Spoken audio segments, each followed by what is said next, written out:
this methodology will make your life so easy. Because all you need to do is go to your organization and find the two, in this case we've doubled it, so we made it 4, but even you can do this with 2. Find the 2 key drivers of your organization's future, or the things that will determine or play a determining role for your organization's future. And just start thinking about what the risks will look like in all the combinations of those drivers.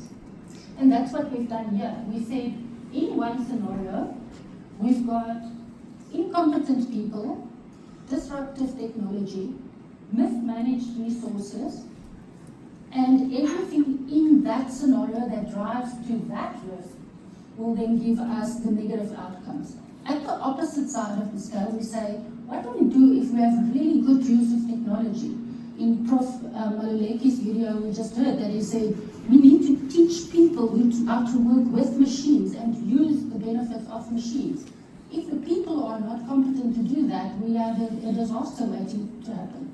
And similarly, on the right-hand side, if we have good management of our resources, both natural resources, which eventually creates our financial resources. So which risks are driving the bad scenario? A scenario where everyone is in it for themselves. Now, if you look at the Indra Lameti scenarios, they've identified 3 key value drivers that will determine where South Africa goes. And the first one speaks to this negative scenario. And that is the scenario of resentment versus reconciliation. And it's often a sensitive discussion, but I think it's one that risk managers in this country have to have. A lot of people do not experience the benefits of democracy like they should.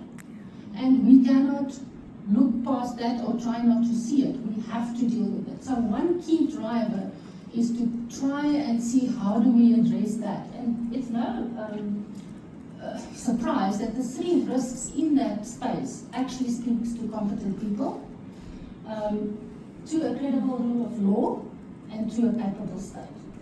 So those are the 3 things that South Africa absolutely has to get right. If we then say the next scenario, and I must be honest, we chose these names of the scenarios I think a year ago, maybe 2 years ago, and some leaders have stood up. Let me just put it that way. So we were asking, where are the leaders?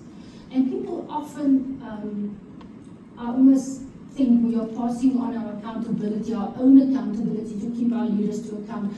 I may get the translation wrong, but there's a proverb in the book that says, a knife also gets cut by the person that holds it. So if we are not going to hold our leaders to account, and if our leaders do not hold their advisors to account, then we can't point fingers at anybody. Then we're just as culpable in the scenario as everybody else. And the risks in that space are more than before, but the good thing is they've moved from the bottom to the top of the line. So we're now in a situation where we're saying, if we can have a connected social security system, context-relevant climate resilience, capacitated infrastructure and competent people, a competitive economy, we can actually start driving to the right-hand side of the slide. So South Africa is pretty much still positioned to the negative side of the slide, the left-hand side, the mosquito thinking, and what we need to do is to get ourselves to the right-hand side of the slide, where people are more competent and we're managing our resources better. Now, the next one, and then that first one is driven by a key value driver of inequality. So if we can get that sorted out, even when you work from a very low base, any improvement is actually quite visible, and people feel it if you can deliver that improvement. So the next one is then some young leaders taking charge, where it's all about leadership. And I must be honest with you, the young people that contributed to the report, and the young people, especially in the small, medium, and micro enterprise section, the information that comes through, I think Benjamin and Jacques and the guys that contributed to that, I think Annabelle, she's here. These are young people. It's people 20, 25, 30 years old that say, we're going to change stuff. Yes, it's fine that you're still stuck where you are. We're going to move.